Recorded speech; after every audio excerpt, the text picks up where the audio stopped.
Dear English postgraduates, striving PGT of English examination competitors, it is to all of you. Welcome to the platform of Fluency School of English to get ready for the race of PGT of English examination. Fluency School of English is a wonderful diving platform whereupon from you can jump into the competition to swim across the race, the PGT or the English examination. In this program, we are going to discuss the characteristics of the pilgrims traveling to the shrine Canterbury who tell the stories on their way onward journey. Tabardine is the place where from the Canterbury pilgrimage begins. In the pilgrimage, though 29 plus 3 were the pilgrims, only 24 pilgrims told the stories on the onward journey only.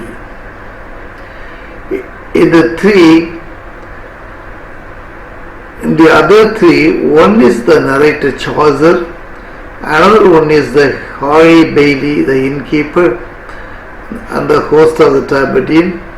The last one who joined at last is the yeoman. Here only 24 souls told the stories.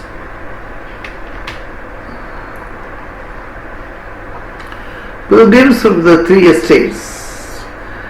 In the prologue to the Canterbury Tales, the pilgrims, the storytellers, fall into one of the three basis estates, otherwise called social classes. The feudal England categorized people into three estates. The first estate was the church and members of its religious hierarchy. The five characters that fall into this class include the Prioress, monk, friar, parson, and Pilgrim. These characters were born into one of the other two estates, that means second and third estates, but raised to the level of the first estate. They are supposed to be devout and staunch disciplinarians, but they are not so.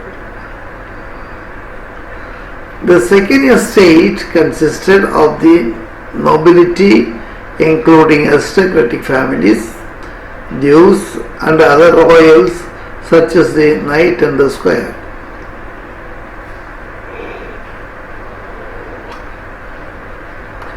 The third estate was composed of the peasants or people such as the plowmen who produced the food and the clothing for the higher estates.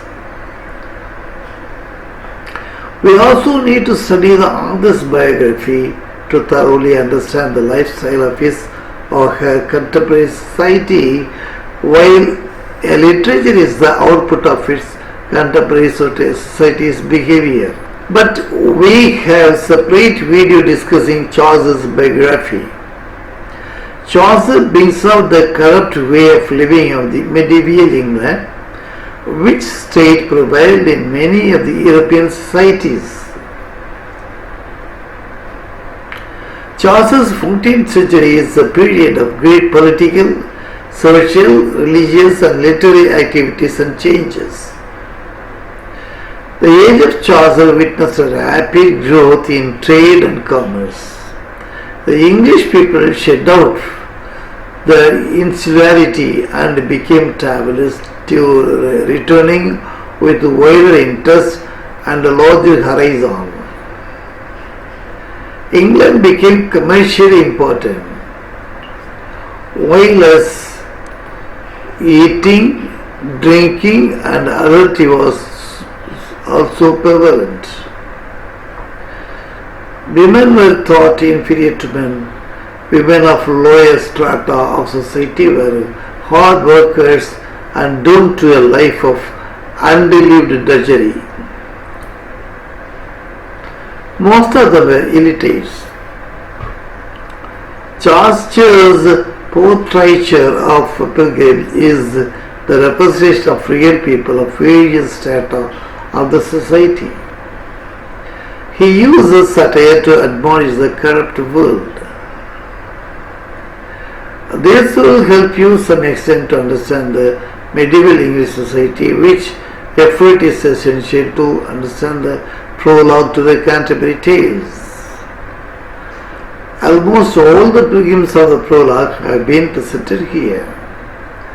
Notice that the characters of the stories that were told by the pilgrims are not discussed here.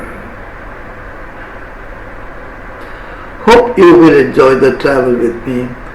Be with me until the last. Please don't forget to subscribe to my channel, and also don't fail to send your feedback. Thank you. Best wishes. List of pilgrims. Chaucer, the narrator. He has no name. The knight. A knight, a man who has been given a title of honor by a ruler for good work he has done and who can use sir in front of his name. The knight is a nobleman who fights for the truth and for Christ rather than his own glory of wealth. He has travelled through the many non-religious lands victoriously. The knight is one of the squire. The squire. A squire, a man of high social standing, who owns and lives on an estate in rural area. The squire is a young knight in training, a member of the noble class. While he is chivalrous and refined, he is not quite as perfect as his father, the knight. The Prioress. The Prioress attempts to be dainty and well-bred, and Chaucer makes fun of her by describing how she speaks French with a terrible accent and sings the liturgy straight through her nose. The monk. The monk is another religious character, but is correct. Instead of reading in his cell, the monk prefers to go hunting, even though this is against the rules of the Order of Saint Benedict. The friar. The friar is a member of any certain religious orders of the men. In medieval society, friars were mendicants. Mendicants means beggars. Although they were supposed to be humble and modest, this friar is jolly. The merchant. The merchant outfits himself in fashionable attire. Wears multicolored dress, has forked beard. He is member of the new rising middle class that Chaucer the author belongs to. The clerk. The Oxford clerk, who is a student of philosophy. He is depicted as thin and impoverished, hard-working and wholly dedicated to his studies. The man of class. Like the merchant, the man of law is also a member of the new middle class. He works hard and attempts to attain a higher status from simple births. The franklin. The franklin is a free, wealthy landowner. An excellent host. He always keeps his table set for feast. He provides frequent meals and entertainment for the peasants who live on his land. The tradesman. In this group there are 5 men. One is haberdasher, a hat and accessory dealer, carpenter, weaver, cloth dyer, tapestry maker, திரைச்சீலை செய்பவர். Chaucer shows he thinks the tradesmen are very smart, even smart enough to become something more worthy. Lines 380 to 388 help us infer that they made a lot of money and their wives felt and acted as if they were of aristocracy. In other words, they want to be treated as if they were queens. The name Chaucer gives him is a roger of war, and is described as a great cook who has a bad sore on his leg. His sore on his leg was described as being tummy turning. The shipman is an experienced sailor from Dartmouth, England, with tan and a beard. Like the franklin and the physician, the shipman is a member of the newly emerged mercantile or medieval middle class. The physician, the doctor dressed in his blood-red garments slashed with bluish grey lawn with taffeta. According to Chaucer, the physician, the doctor dressed in his blood-red garments slashed with bluish grey lawn with taffeta. According to Chaucer, he as a physician rarely consults the Bible and has a very unhealthy love for money. The wife of Bath. The wife of Bath comes from the town of Bath. Bath is on the bank of Avon River. She is a seamstress by trade but a professional wife by occupation. It's a funny description about her. She has been married 5 times. The parson, the only devout churchman in the company. The parson lives in poverty, but is rich in holy thoughts and deeds. The pastor of a sizable town, he preaches the gospel and makes sure to practice what he preaches. He is the opposite of the monk, the friar, and the pardoner. The reeve. In medieval society, a reeve is the manager of an estate. This reeve is slender, old, and bad-tempered. Everyone is afraid of him because he knows all the tricks of the trade. The summoner. A summoner is the person who practices evocation, the act of calling upon or summoning the spirit or deity. A summoner is another supposedly devout religious figure who is actually a fraud. In medieval society, summoners brought people to the religious court to confess their sins. He has a disgusting skin disease. The pardoner. The pardoner has long, greasy yellow hair and is beardless.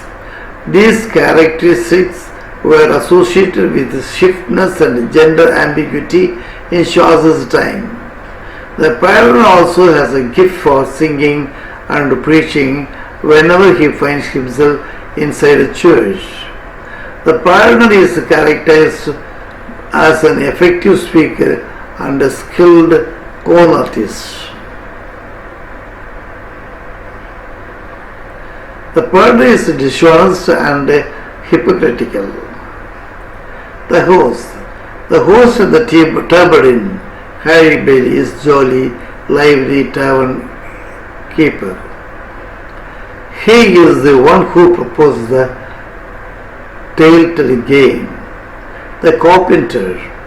The foolish, gullible old carpenter is very possessive of his beautiful young wife, Alison. The carpenter criticizes Nicholas, the scholar, in his story for looking into goddess private parts of women. A miller's wife. Unlike Alison, the wife in the miller's tale is much younger than her husband.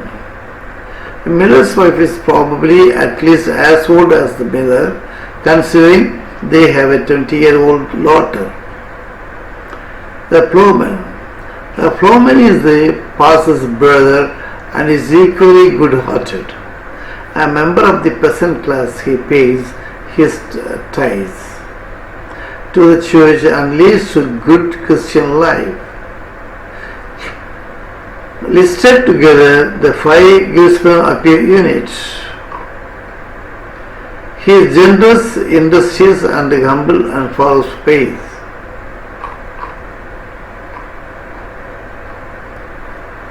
The plowman. The plowman is the pastor's brother and is equally good-hearted.